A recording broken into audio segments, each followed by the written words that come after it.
What is up, everybody? It is Josh. All right, I got your voice there. And yeah, sorry. No, it's cool. It's cool. Let's do that one more time. 1, 2, 1, 2. What's up, everybody? It's Josh coming to you with another episode of the Affiliate Marketing Show. Please be sure to like, follow, and subscribe to stay up to date on all the latest affiliate marketing news, tips, and trends. Once again, myself, Josh from OfferVault.com, the industry's largest aggregator of all things affiliate marketing, whether that's affiliate networks, direct advertisers, affiliate programs, affiliate offers, or traffic sources. We got you covered. A big shout out once again goes to this week's sponsor of the podcast, Pinup Partners, and backed by popular demand, this week's ChatGPT read will be done in the voice of a cowboy. Well, howdy, folks. Gather around and let me tell you about something mighty exciting. If y'all are looking to lasso in some extra earnings, then Pinup Partners is the rodeo you want to join. They're the top-notch affiliate program and direct advertiser for pin-up iGaming products, and they sure know how to ride that range. These folks ain't just sitting in one corral. They got a wide variety of geos across the CIS, Asia, and South America. Whether you're in the steeps of Kazakhstan, the bustling streets of Bangkok, or the vibrant vibes of Brazil, Pinup Partners has got the local licenses and the lay of the land to make it work. Now, listen closely. Here's where it gets even sweeter. With detailed stats per player, you'll know just how your herd is doing. And thanks to an easy registration funnel, local payment methods, and them local licenses, like I mentioned previously, they boast an average red-to-dep rate of 33%. That's a whole lot of folks putting their boots in the stirrups. By teaming up with Pinup Partners, you can earn more and rope in those rewards. So don't just sit there on the fence, partner. Saddle up and sign up today through the link in the description. Let's ride off into the sunset of success together. Yeehaw! We also have Mr. Paper Call Adam Young, as well as the industry legend Harrison Gevirtz, and our special guest today and my new best friend, Craig Campbell, founder of Craig Campbell SEO, a company that offers consulting, training, and tips for anyone looking to learn more about SEO. He's also been doing digital marketing and making money online for 22 plus years. What's up, Craig? How are you doing? I'm good, Josh. Yourself? What do you think of my cowboy impression? Please don't say anything positive. I beg you. It needs work. It needs work. That's all I'm going to say. We're going to have to give them their money back. What the fuck, Josh? Pinup Partners, I am so sorry. I am so sorry. Send me a shirt. I'll wear it. Yeah. Come on. I don't even know what to say. I'm embarrassed. And Pinup Partners is such a great company, Josh. The fact that you just did that shit of an intro for them, Yeah, I'm so sorry. They paid you for that. Yeah, they knew what they were getting into. They've seen how this show works. I think they're mighty fine and mighty happy. I do think we might have some swag, but again, big shout out to Pinup Partners. You know, Craig, before we dive into the SEO stuff and your area of expertise, I do want to ask Adam, how was EDC in Las Vegas? Because from the looks of it, you were cruising around in helicopters and you were backstage. And so two angles I want to ask you here. Craig, I don't know if you're familiar with EDC, but it's a massive EDM, electronic dance music festival in Las Vegas. Adam, so how was it from like fan of EDM music perspective, and also any like things that your marketing brain picked up on that you were like, oh, that's a cool way to do business? Yeah. EDC was good. I went all 3 days for 12 hours a night and taught every major set. And I have to say that being 40, I think I hung pretty well with the kids. It was a really great show. I would say that it's like the most incredible event that I've ever been to. And from a marketing perspective, I think they do an outrageously good job. They have amazing branding everywhere. They keep everybody entertained for literally 12 hours a night. It's like the most peaceful event you could ever imagine. There's no pushing, there's no shoving, there's like people were super polite. And it was some of the most fun I've ever had. And so I think the things that from like a marketing perspective that I like the most were how they choreographed all of the events, how they did their signage, the stage presence was amazing. Harrison, the screens they have there are like, Do they make ours look small? oh my God, they're unbelievable. They're like screens the size of buildings, and how they choreograph all the art on the screens is incredible.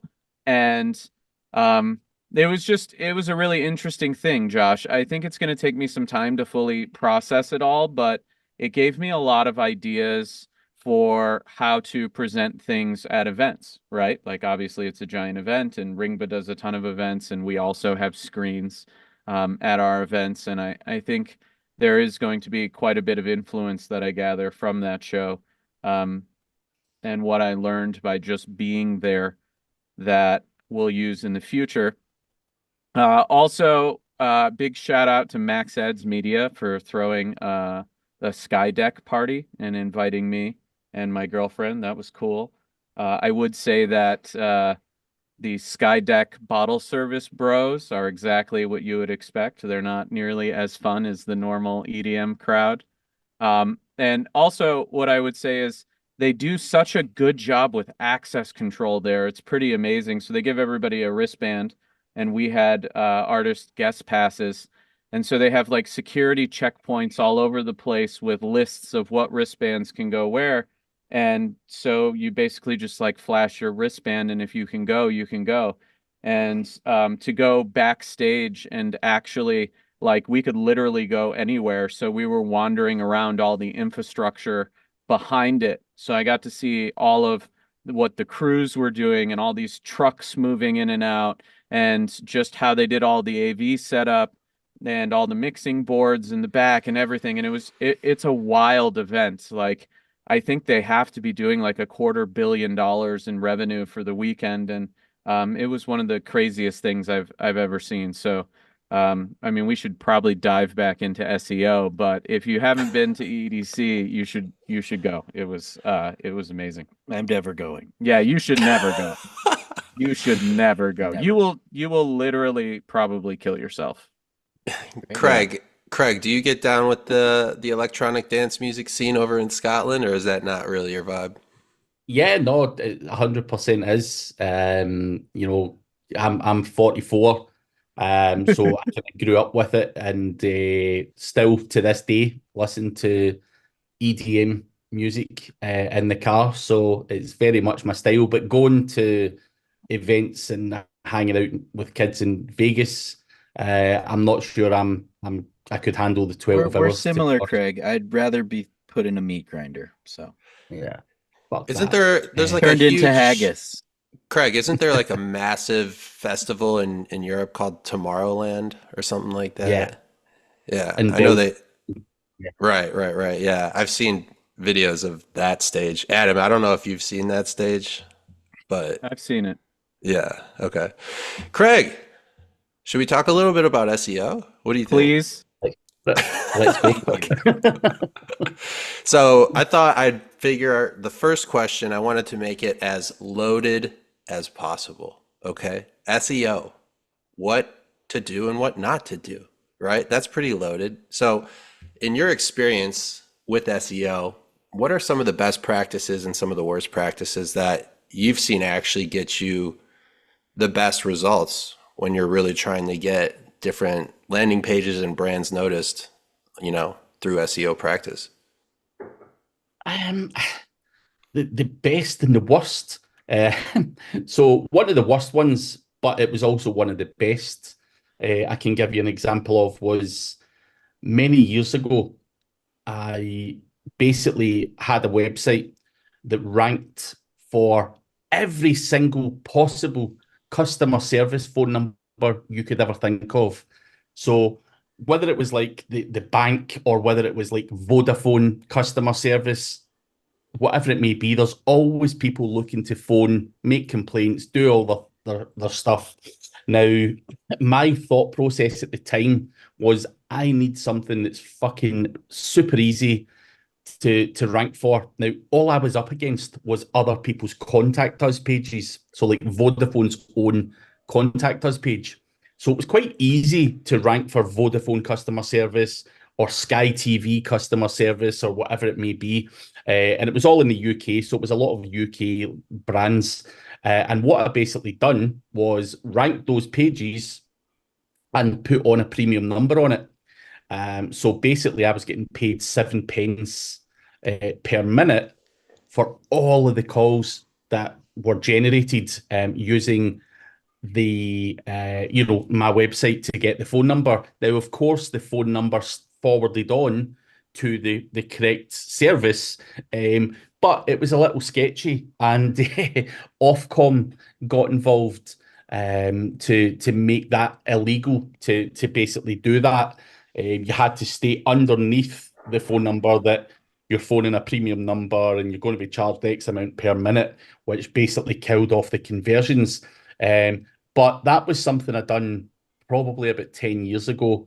And I think the biggest thing to take from that is sometimes you have to think outside the box and take advantage of a situation that arises with whether that's a flaw with Google or just a flaw in no one thinking creatively that that's a way to make money. And I made a serious amount of money doing that for probably more than 2 years. And that allowed me to go on and further invest properly in other projects because I was the same as everyone else. You do SEO, you follow what Google say at the start of your career, and it's not always the best advice. So sometimes you do have to think creatively and think outside the box. Whilst I didn't want to be doing anything that's seen as illegal as such, and that wasn't illegal as such at the time. Obviously, it was a bit, it's a big grey area, of course, but that was probably the Look, best. Craig, if someone wants to call the number, they can call the number. Exactly, dude. That's the way I see it. And I made a fuck ton of money, so that was the best, but also the They worst. never gave us the golden opportunity of premium rate numbers in the United States. The closest we got to them was, two examples. First was like the 900 numbers, which are like only adult. And then the closest thing was when I was a kid, they had commercials for fortune telling with Miss Cleo. This woman she killed it. You can go on YouTube, see Miss Cleo, but you had to pay with a credit card, right? But they did hundreds of millions in revenue. No, I think they broke a bill. Yeah, they might have broken a bill. Exactly. So unfortunately, I hear that campaign and I'm like, that's what's up. Because when I was a young affiliate, I would say the closest thing to that, I marketed like pin submit offers where, it's like ringtones or other products. And those, people would text to subscribe and it was close, but just calling a number and getting paid a nice rip from the carrier, that's art. Yeah. But when they killed it off, it was like having my heart pulled out. That was a real kick in the stones. Craig, I'm curious, I think it was on your website, you kind of break down like the approach when it comes to local versus global. Do you find when doing SEO, it's better to kind of focus your efforts into a smaller market or to kind of cast a wider net to try and catch a few more people? I think it changes as you evolve. I certainly started out locally, but what I found was that the money, certainly from where I'm from in Scotland, the money that you could charge someone locally wasn't a huge amount of money. They didn't have huge budgets. So I think there comes a period of time where you do that and you do it, with volume and to a reasonable scale, but it becomes quite stressful as well because the weird thing is when you're working for the low amounts of money, it's the most fucking stressful thing ever. These guys give you the most hassle. They're on the phone every other day. They're, always talking, and the higher paying clients are very often people who can afford it, and they just don't bother you as much. So I No, I think agree 100%, man. I deal with the It's same shit all there's the this time. meme on the internet, and it's like, you know, $500 client. When's it gonna be done? Question mark. And then it's like, $100,000 client, invoice paid, or something like that. I think it's a great analogy. yeah. So I think you have to, it evolves over a period of time where you do start local and maybe even niche down. But, I think you should be casting your net uh, a lot wider, because we're all here to make as much money as we possibly can.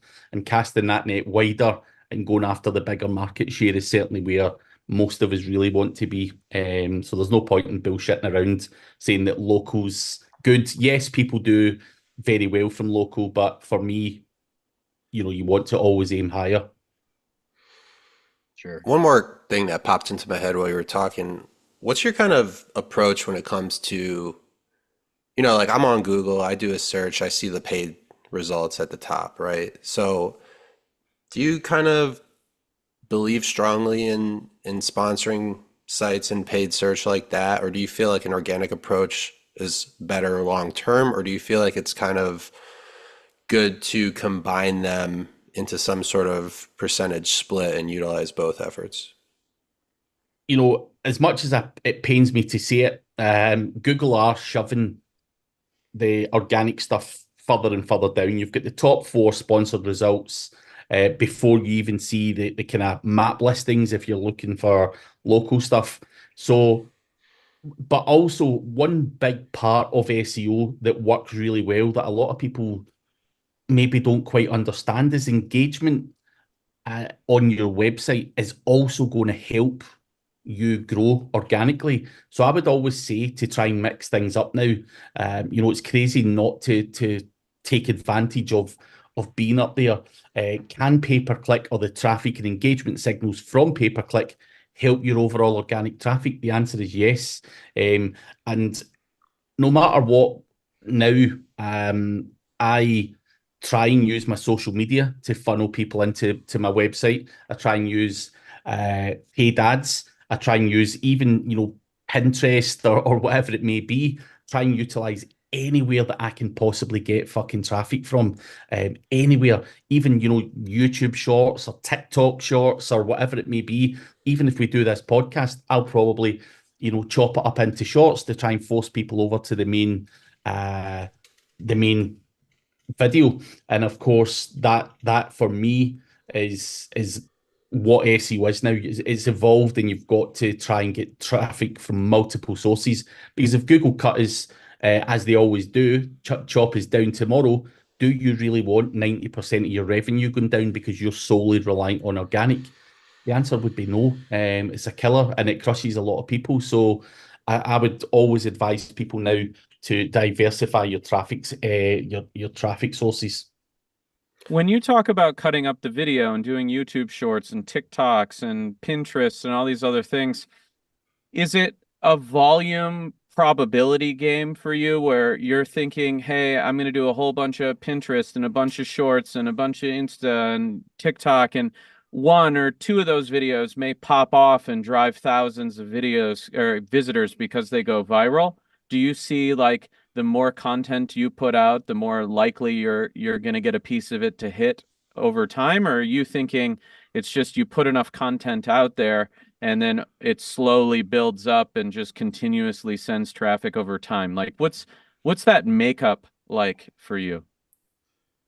I mean, it's a bit of both, to be honest. Now, when I do something like this, for example, there'll be certain parts of this where we say something or someone says something funny or something meaningful. So I don't just grab any old bit. I would try and select carefully to get someone saying something and then try and utilize that.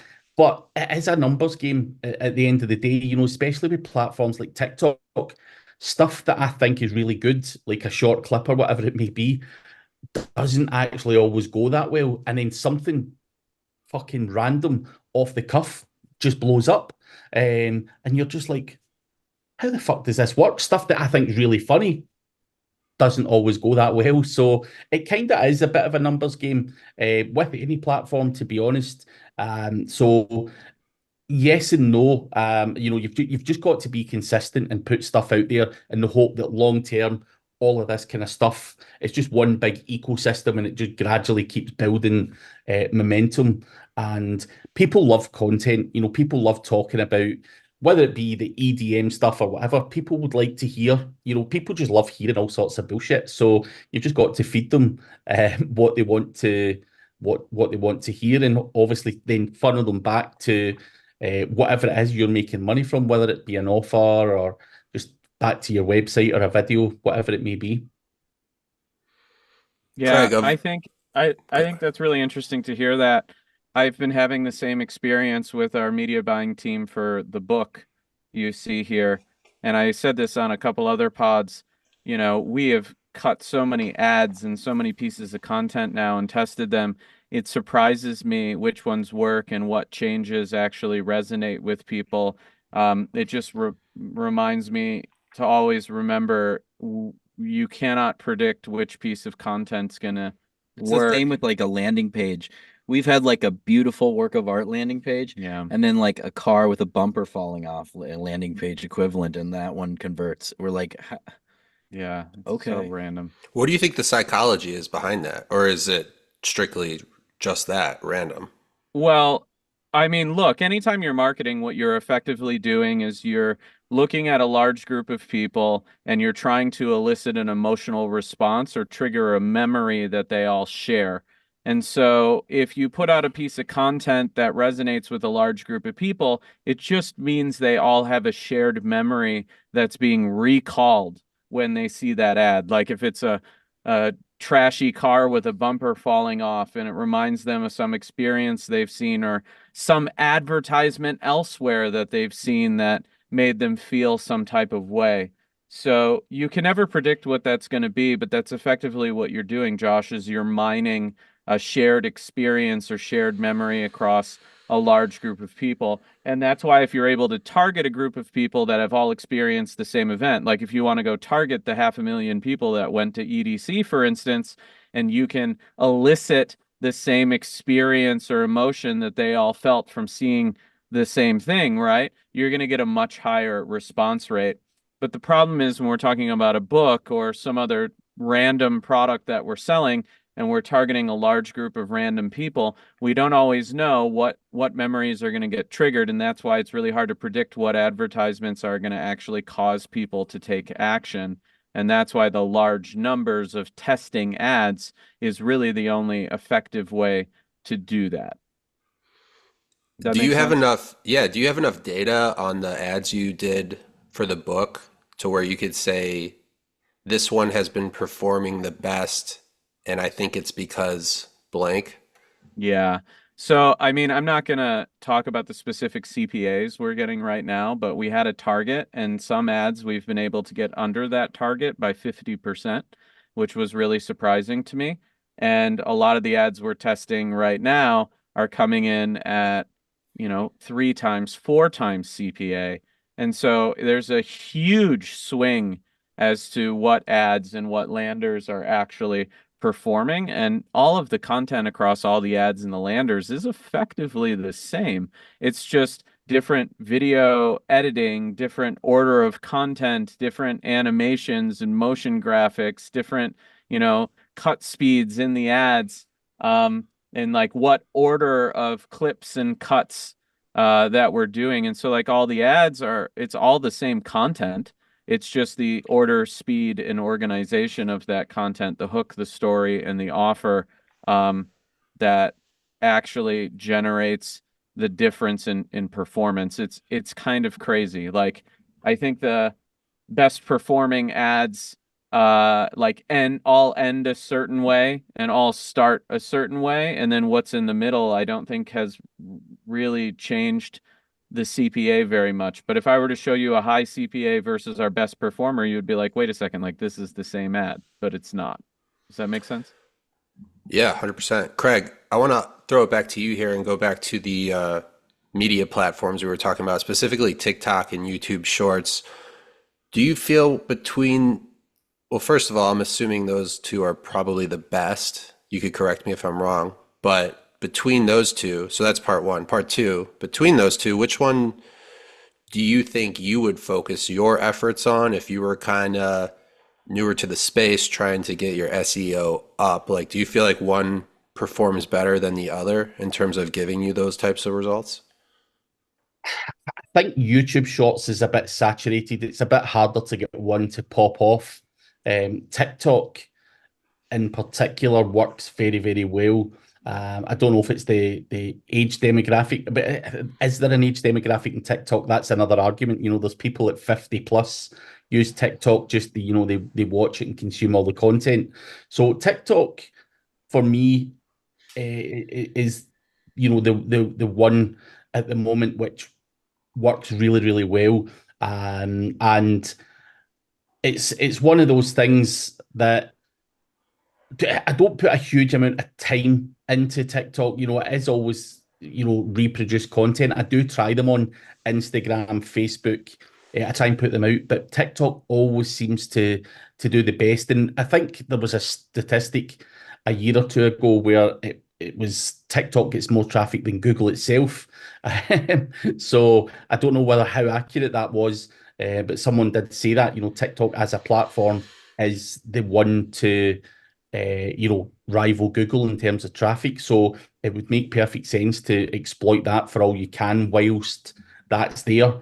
And it's probably not as popular as it probably was a year or two ago. I think, lockdown had a lot to answer for when it came to TikTok, but I hit it really hard and I done very, very well from it and still do reasonably well from it, but there's probably a slight downturn in it. Tried YouTube Shorts as well. That, I think that's just a saturated market. It's just getting harder. They used to pop a lot easier, but I've actually created a new YouTube channel just for Shorts because I feel it's actually hampering overall YouTube channel by uploading the volume of Shorts that I have been. So I've actually got a separate channel for that now.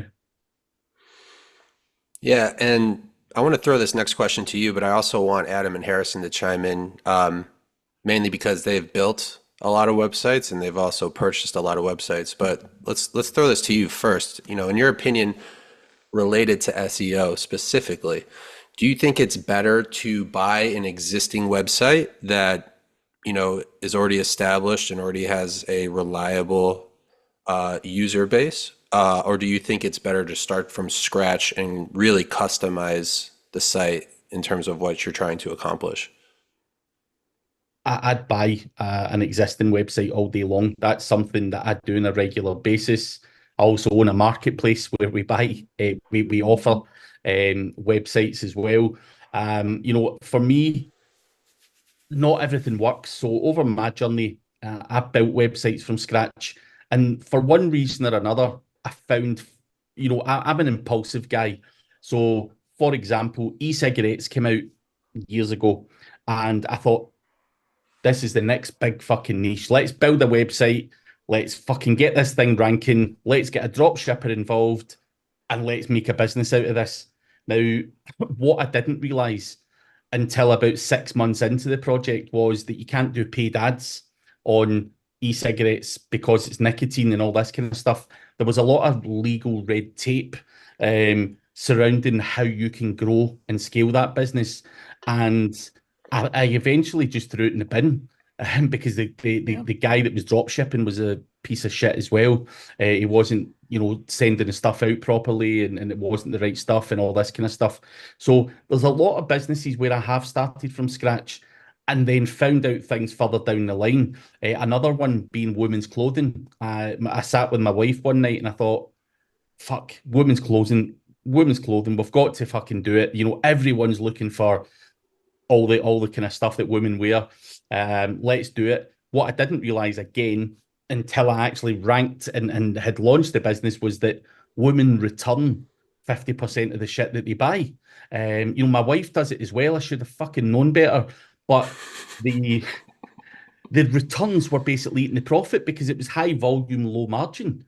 But these motherfuckers, they'll buy 3 of the same thing and then send 2 of them back and try out what one fits them and all this fucking bullshit. So again, I want to buy an established business where I know it works, I know it makes money. There's not too many problems. You can do your due diligence. And also, you're taking advantage historically of a website that has been built, that has got over some of the testing phases. It does have history. It might even rank well, and of course, generating a few quid. It's easy for me to buy a website that's earning 1 grand a month and scale that up to 10K a month or 20K a month than it is to go from zero to a grand a month. It's a lot fucking harder. That's Go ahead, guys. It's interesting. You kind of said you made these decisions, these purchases like quickly, and then looking back was like, oh shit, this isn't going to work. The nicotine regulation, Google won't let me buy traffic, whatever it may be. So I'm curious, like in terms of, well, it's a two-sided question for like acquiring a website, as let's just call it's a business still. Do you have like a process or like a set of due diligence that you utilize when you're trying to buy a website? And then to kind of tie along to that question, is there any like specific due diligence that you do to check the SEO? Like if you're buying a site because it has some great, rankings somewhere, how do you verify that it's like kosher? So it's a good question. Now, a lot of people do fake up a lot of this stuff. So from an SEO perspective, I can smell bullshit traffic. I can smell, it's been built, using shitty backlinks or whatever it might be. So I can kind of establish what's going on, and you can obviously see yourself through the analytics and the growth of a website, whether it's been done organically or not. Anyone who, goes along like that and then all of a sudden jumps up into 1K a month, they've probably done something they shouldn't have. No business grows in that way. But in terms of my overall process for buying, I've always referred to myself as a bit of a vulture. I am looking for someone who doesn't understand marketing that well. I'm looking for someone who's not very good at something or maybe doesn't have a good business brain on them. And I can step in and take over the business, and pay them accordingly for where they've taken it to. But I'm looking for someone who has probably poured their heart and soul into a business, done a lot of content, built up all the socials, and they've just not used a smarter way of working, or they've not, automated certain parts of the business or whatever it may be. So I'm like a vulture just swarming around going, right, here's a motherfucker and I've done it before. I bought a website where a guy literally poured his heart and soul into doing all the content. He didn't have any affiliate links on it or anything, but he worked that hard. He burnt himself out building the website up and all the content out. And then, hit a brick wall where he couldn't be asked with it anymore. And basically, that's where I swarmed in and said, you've done all the grunt work. How much do you want for this? And you get it for, a pittance, or maybe someone who is in financial trouble. I'm always looking for businesses that are potentially Buying something bankrupt. on sale. I think we like that strategy as well. Yeah. So Well, I think what I really loved about what you just said is essentially that you don't want to buy a website from a marketer. no. And I think, Josh, when you asked how we think about this, I think we think about it the same way that Craig thinks about it. And Harrison and I look at a lot of deals, and almost 100% of the time we pass on the deals because we're not looking for a deal that's going to be a problem or a headache. In fact, the last one we looked at, we decided not to do. We made an offer, but it was so bad we knew it wasn't going to get taken, and we were actually worried they might take it, because if they take it, then we're like stuck with the thing. And the reality is, like, Oh, I know it. Yeah. yeah. It all depends. Your dad was like, guys, you better hope to God they don't take that offer. You're going to be so pissed. And he was right, and they didn't, thankfully. But I think this all comes down to where you're at in your career progression and how much time and money you have. If you have no money and a lot of time, you're going to need to start at zero and try and build up your own portfolio of websites if you're going to do it through SEO. If you're like us or Craig, you're not looking to spend 6 months to make $1,000 a month, right? Like, I'm not interested in time, spending time. Like time is our most valuable asset, not money.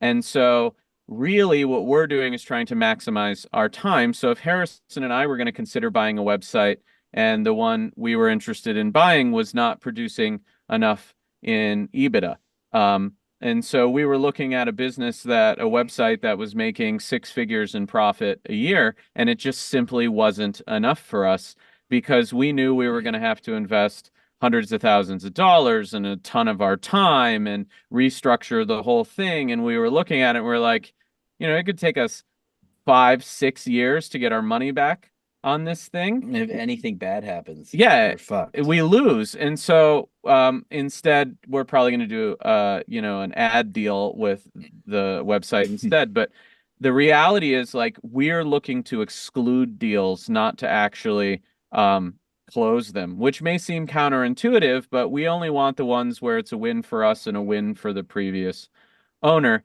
And numerous deals have come across our desk for websites where they're owned by marketers and we can smell that shit a mile away. And we're like, absolutely not, because they're doing something that is to basically inflate the value and the traffic of the website because they're trying to sell it. And to Craig's point, you see this like hockey stick growth path, which isn't real. And so when we look at a website, and we'll use OfferVault as a great example, we acquired it in 2019.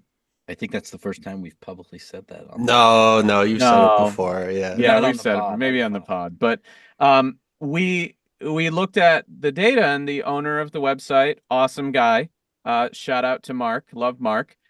His background was not marketing. And so he wasn't doing anything, shady marketing tactic like to actually inflate the website. It was like true organic traffic. It needed a lot of work. We knew we could do that work.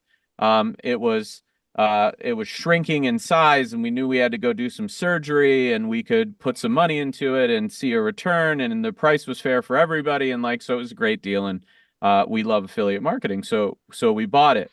But there was nothing odd about the deal. It was just a dying business that needed TLC that we could provide, and the numbers made sense. And so we did it. And other deals we have done, like we bought Odigger as well. Same type of thing, right? Owners checked out, business shrinking, needs a bunch of TLC, but not shady marketing tactics or backlinks or like anything wrong with the actual website. They were just successful because they were really old. And the same thing would go for a product website. If it were selling a product, you'd want to see not exponential, but linear growth over time, preferably for years, right? There's all these websites that have been around for like 10 plus years that are really shitty, that actually make decent money. Like those are the type of websites that we would want to buy. Oh, you've owned it for 14 years and it's just kind of grown naturally because you got lucky and you haven't done any marketing for it and makes So sometimes it's like they were comfortable, business was where it was at. They lost the spark. They're not into it. And we're like, we got that spark. Let's do a deal. We'll take care of your baby. Yeah, exactly. And if you can find one that's fully organic, it's making like 10 or 20 grand a month, and they've never real estate. Yeah, they've never run ads for it. Oh my God. That's the type of Christmas gift I'm looking for, is someone else's business that was self-sustaining, that you can buy for a fair multiple, that has never run ads before, because then you can take it, run ads to it, and just scale it. Craig, Adam just recently brought up backlinks. I know that's something you have some experience with. I'm curious, what's the best way to build backlinks for those who are using them? And what, I guess, on the flip side, is the ways you don't want to use them? So the best way, again, with anything, is to get different types of backlinks, whether that be through digital PR. You may do PR where you're interviewed and all this kind of stuff, and it points to your website. You can buy backlinks on relevant websites as well. The big thing with backlinks is you don't want to be using something that every Tom, Dick, and Harry can get. I want backlinks in websites that maybe the guys there cannot get. And even if you're paying top dollar, anyone can basically match you for money, but it's sometimes getting things that are harder for your competition to get. Those are the ones that no one wants to get. And all these marketers, they all know you can go onto something like People Per Hour and you can put in fucking New York Times, and we can be on the New York Times tomorrow and it can say Craig's the king of SEO. It can say whatever I want it to say, providing I cough up the money. Is that likely to make a huge difference in this day and age when there's thousands and thousands of other people that have got those links? Absolutely not. So you need to be, again, creative in terms of getting backlinks. But again, you can also buy old domain names, build them back out, and then do a redirect. So you're grabbing all the old power from an older website and forwarding that power onto you. There's just so many different ways, but digital PR and stuff like that, I would steer clear of any kind of shitty automated backlinks that come. There's plenty of tools out there that will build you backlinks en masse. That is likely, when Google do their updates, it's likely to kill off the backlinks. And if you're lucky, they might not kill off your website, but they do also give out penalties for people who utilize those type of strategies as well. So you can put your business in danger. And I'm not in the business of spending X amount of money on a website for 6 months later for Google to pull the rug from under my feet. So try to get links. A link is a link on any other relevant website you can. Now, appearing on a podcast, you'll get links from social media. You may even get a link from the person's website or whatever it may be. You've got to work hard. You've got to offer value.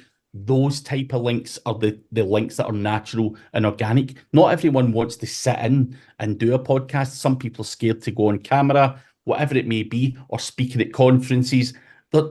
Getting a link, is getting a link. But how do I beat the competition? And you know that there's going to be some nerd sitting in his dungeon and he doesn't want to go on podcasts. He doesn't want to do PR. He doesn't want anyone to know who he is. And it's quite easy to kind of beat those guys. So there's plenty of opportunities out there. But sometimes you just need to schmooze people. There's certainly instances where I've had to bribe someone with a handbag to get a link on a website, an editor of a website. And I said, listen, what if I buy this bag? You've got to think outside the box to get some of those links. And sometimes if you don't ask, you don't get. So, if I was going up against Adam, for example, and I know that financially he's probably got the muscle to do what I can do, but hopefully I would have the creative mind and go in and bribe and do whatever I could just to be ahead of him. So that's kind of mentality you've got to get. Yeah, when I think of SEO, I really think of keywords, and I know that's something you have a lot of experience with. What's the best way to go about it? This just kind of popped into my head while you were talking. Is there some keywords that are just statistically proven to be the most popular and to yield the best results? And even if your site or product is not related to those keywords, you find a way to work them in because the data tells you that you should? Or does that not really yield, is the juice not really worth the squeeze? Not always. I think, there's certainly, what I'll say about most websites, and I could probably throw OfferVault into that. I could look at OfferVault and I would probably almost guarantee that 80% of your traffic comes from 20% of your pages. 80% of your pages can literally go in the fucking bin. So, there's tools out there like SEMrush or Ahrefs. I can see at the push of a button what keyword and what page is bringing you in the most traffic. So why would you not want to replicate that? So many people have this thing where they need to keep adding content after content after content. I try and double down on the 20% of pages that are making me money, make them better, add in videos, add in subheaders, add in varying keywords so that we can squeeze more out of that page. Because like pushing a video out there, some pop, some don't, for no real reason. We try and use the same structure. We try and target a keyword after doing keyword research. But are those the ones that bring in the money? And with most websites out there, e-com stores and everything, it's always that 80-20 rule. And for me, I like to do what I call content pruning, and get rid of that deadwood, because the way I see it is, let's say I can bench 80 kilograms. That's all I've got the strength to do. Let's say I can do that. If you're going to put 120 kilos on me, I'm not going to be able to rise up and lift my arms. Now, that I is think what you can people do it, Craig. I'm sorry. Don't sell yourself short on the bench. The But first that's thing I told Josh, he says like, "Hey, yeah, we're doing the podcast, and you sent me your website," and I was like, "I think he lifts." Yeah, he That's did. actually what I said. So sorry, I just had to make sure you know. so that's what people are doing with their websites, though. They're forcing so much shit onto their website where the fucking thing crumbles. And then they go, oh yeah, I've got some content writer whipping I out think it's 100 because articles people a think month. content's like the recipe to ranking, and you need Yeah. content, but you need good content, and not Yeah. you don't need a ton of it. You just need content that's relevant to what you're trying to, reach people for. So Yeah. Craig, Adam and Harrison were longtime affiliates before they were running the greatest pay-per-call company ever created by humankind. Facts. Adam and Harrison, what are your thoughts on the keyword argument when you think back to your time as an affiliate and the ads you guys were running? I mean, I think something Craig said really vibed with Harrison and my strategy, and that was to look at the data, see where the money's being made, and then to double down on that. I don't think we ever That's like cared. everything. Yeah, I don't think we ever cared what the keywords were, what the traffic sources were, what the mediums were. None of that ever mattered to us. What mattered to us was the hard data of where the money was coming from, and we would always seek out the highest volume of money we could find, and then go into that arena, right? Like we would always find a campaign where we would see people crushing it, and then to Craig's point again, we would see them and go, oh, maybe they had some financial means, maybe they had some, But it's not entrenched always the case. campaigns. Sometimes people are just smart, and you gotta Yeah. commend them for it. And so we would go into campaigns and bully people out. I mean, just straight up. Oh, there's 50 affiliates running on a traffic source. Harrison and I would call the owner of the traffic source and say, hey, listen, if we send you $1 million, can we have all the traffic for the next 4 months? We'll send you a wire today. And then everyone's gone.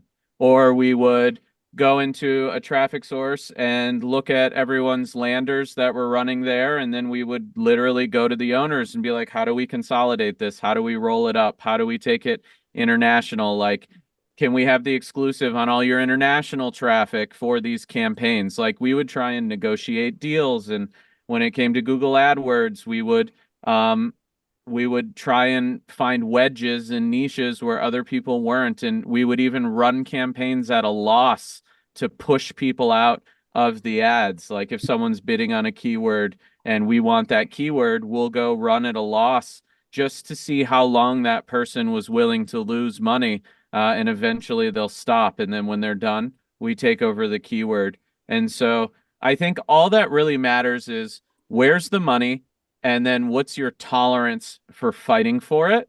And I mean, our tolerance for fighting was always high, still is. But for most people, it's not, right? Like people aren't willing to lose money. People aren't willing to put in the work.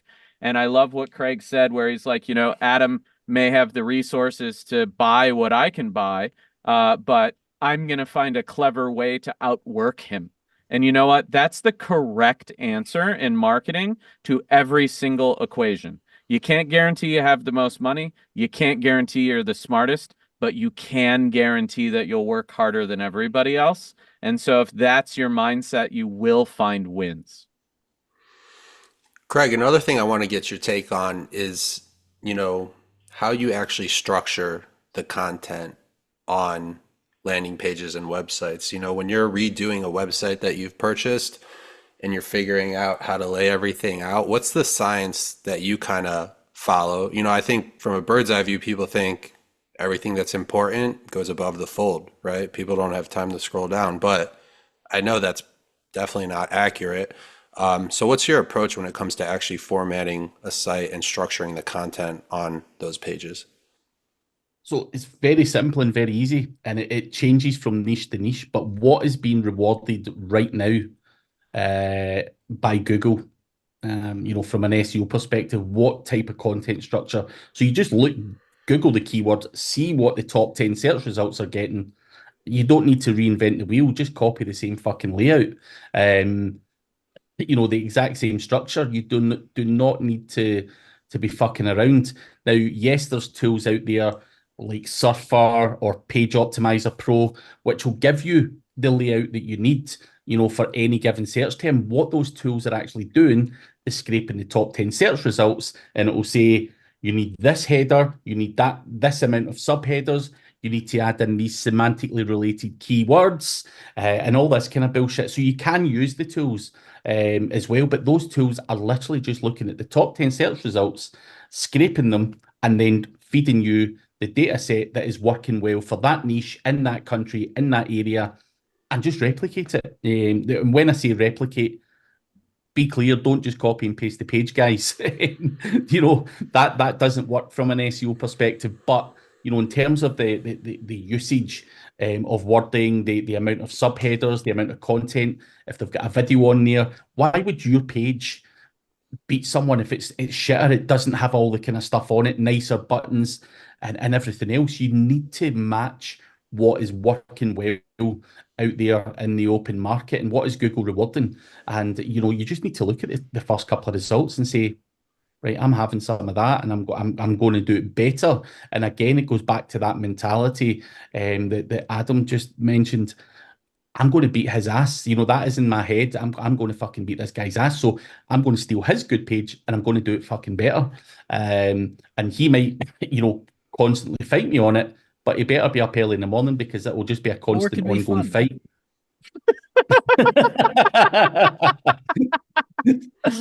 Yeah, I guess. I mean, we have an internal term. It's like when Adam's playing with his food. I'm like, oh no. Yeah, it's not. It's just not. You do not want to be my food. Don't be Adam's food, man. Oh my god.